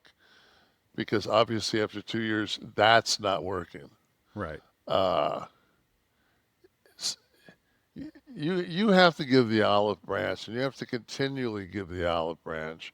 And to me, they could move to a trailer park closer. Tells me that they live in a trailer park. So it doesn't seem to me like they're out fucking doing blow and fucking, you know, buying Chanel bags. So maybe you guys gas up your fucking Yugo and drive to the trailer park and bring some all-American beer. When was the last time you saw Yugo, Kevin? Last time you saw Yugo on the road? I need to know this. That was way too accessible for you. I was waiting for a Hyundai or Kia. No, I went deep. I went Google that motherfucker deep. You know, I want to tell everyone, we just talked about the red tag walking. I got some advice for the red tag folks out there.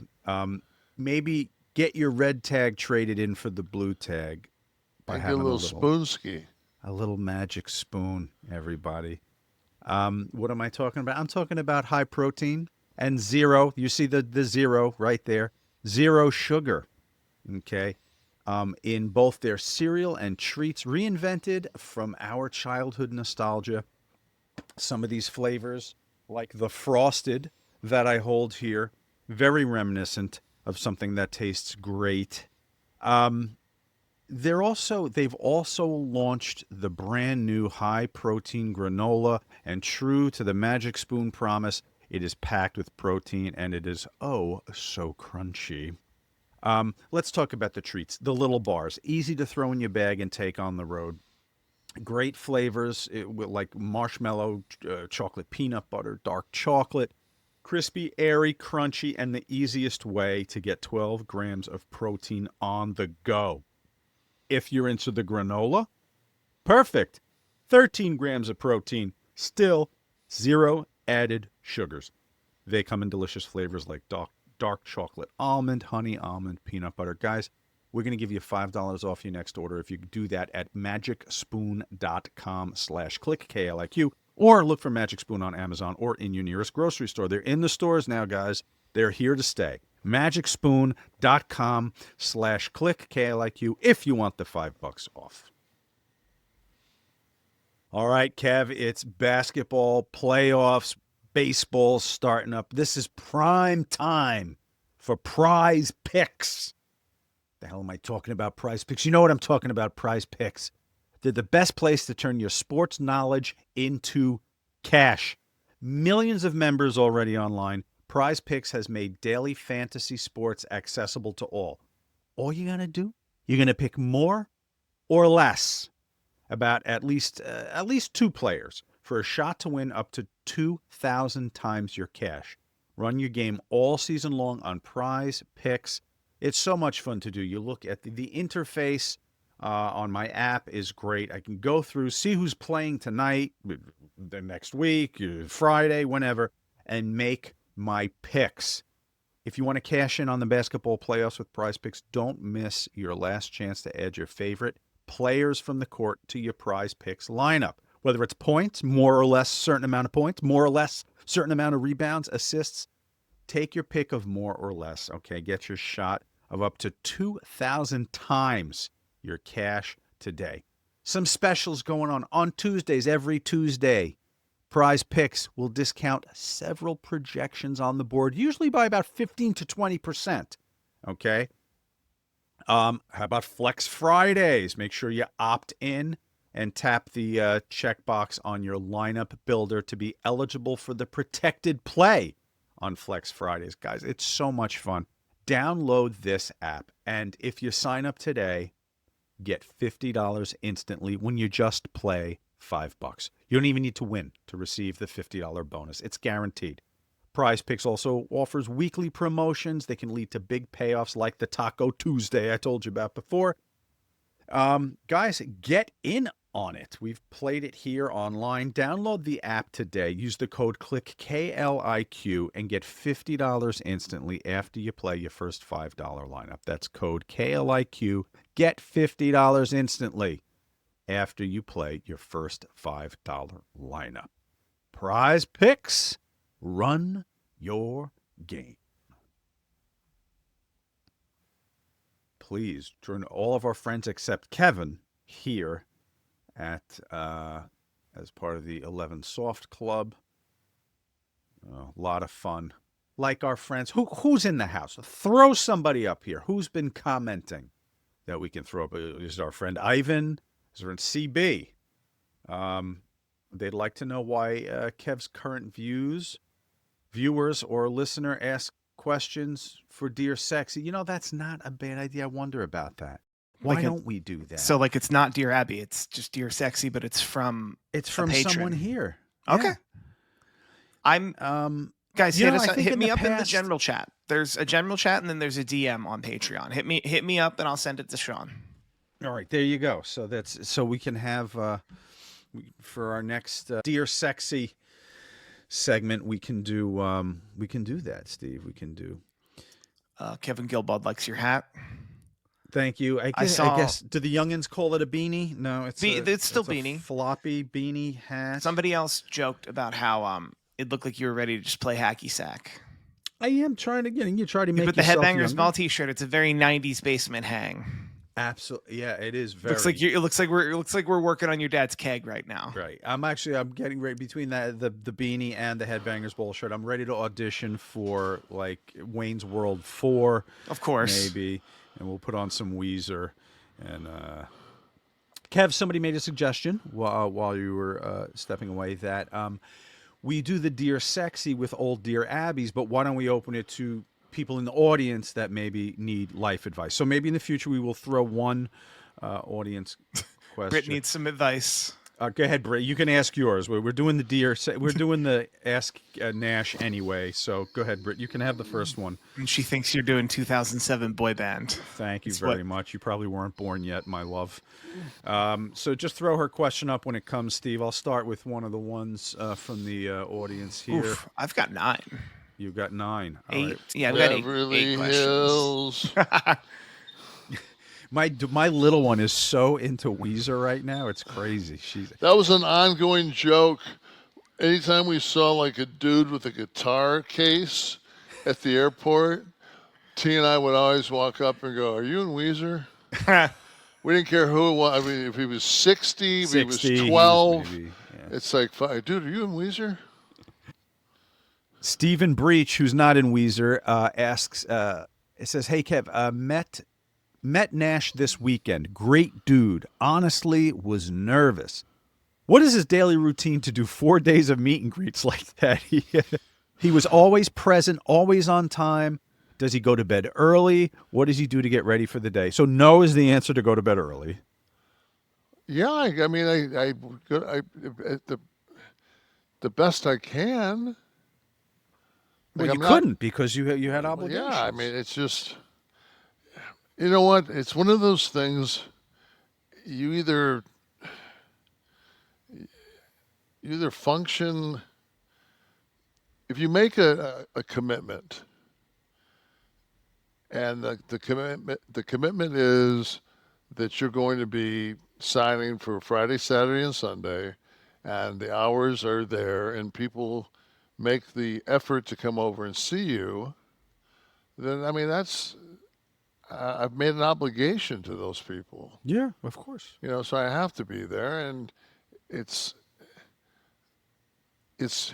not difficult to sit and walk into a room with people we walk in and, you know, 80% of the people have NWO shirts on, and they've got everybody has a smile on their face, and it's like I'm like a vampire at that point, man. I'm living off their energy and their their youth, and you know, it's just, and their love. I mean, it's just, it's like I said earlier today, man. It's humbling that people still go out of their way to see my rickety old ass sitting in a chair someplace. So very good. Some live audience, Steve. Who's in the audience? Let's get these folks. We have 9 people lined up. Let's knock them out. Tyler Blair, thoughts on Kross's promo? Feels like he's on the cusp of mirroring Austin's 96 path of building momentum for a push and finally breaking through. I've always been a fan. I've always thought he was. For a while there, I thought he was the same guy that was the lead singer for Disturbed, but I take that back. But no, I think he's got he's got a good package. She's really attractive. So package attractive. Are you leaving Gully out of the net for some humor here, or what? No, I'm talking about she's like his side piece. Gotcha. All right, who's next? Britt, if you saw The Rock on Pat's show, do you feel that he threw Triple H under the bus? And why the point of exposing the business? It seems like talent aren't happy about the interview as well. I didn't see it. Okay. I did not see Rock's interview. We will get back to you on that, Britt. He has some homework to do tonight. Courtney C.B. Blackman.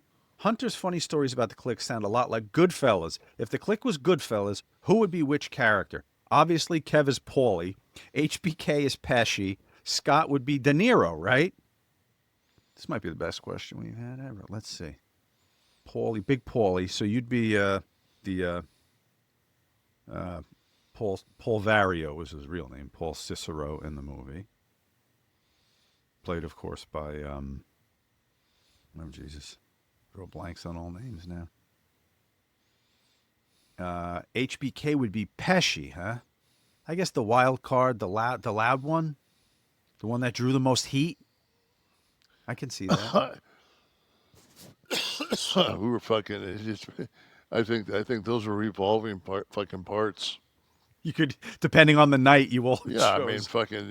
One night I'm Pesci, one night Scott's Pesci. Every one of us had the ability to stab you with a fucking ice pick. Thought he'd never shut the fuck up. Fuck up. Mom, I'm gonna borrow this. Yeah, I got, it's a sin. I got the paw. The what do you call it? The paw? The hoof. The hoof. You got caught and I gotta hack it out. I can't leave it there. It's a sin. Go ahead, bring up the next question. Mark Capps, what would you consider the single greatest game of your college career?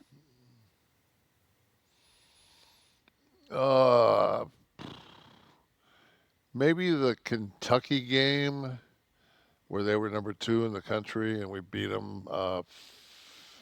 We beat them 49-47 in Knoxville. 2 of our best players were suspended for hopping down in Starkville and missing curfew. So. Oh, that sucks when that. But you still won. How many boards did you pull? What's the most number of boards you pulled down in one night? I don't know. I know the most points I ever scored was 18 in a college game. Okay. Good question, Mark. Next question.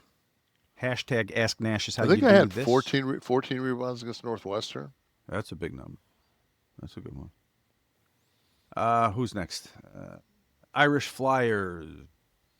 Look up Kill Tony with Ric Flair on it. I heard about that. I heard that Rick had no idea what it was. That fucking Rick got pissed and left. Oh, that's epic. I can certainly see that happening. Ivan, my favorite heel turn in a movie will always be Anakin in Revenge of the Sith, Episode 3. Was T ever into Star Wars? If so, did you watch together, and which episode was his or your favorite? I watched the first 3 and never saw another one. The first 3, which were the middle 3? No, the ones that were fucking 70. Yeah, that was episode 4, 5, and 6. He released those first.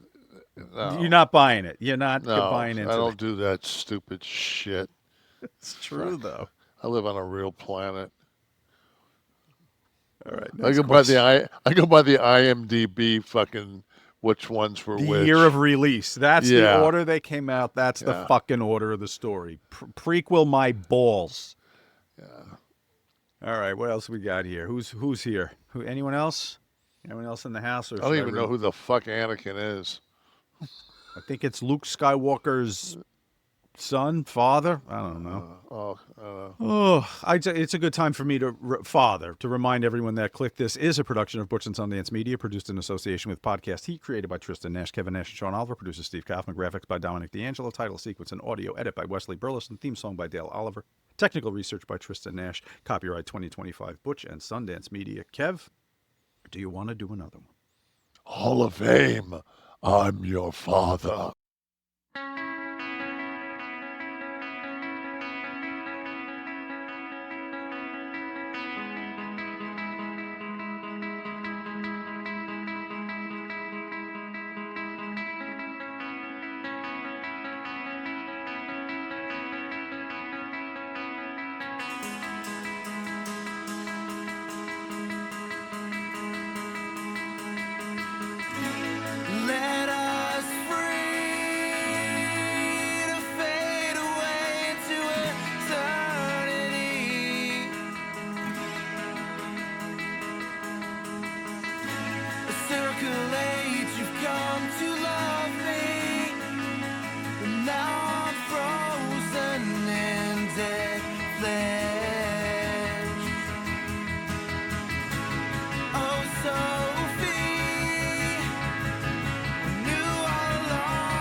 Customer service never answers a thing.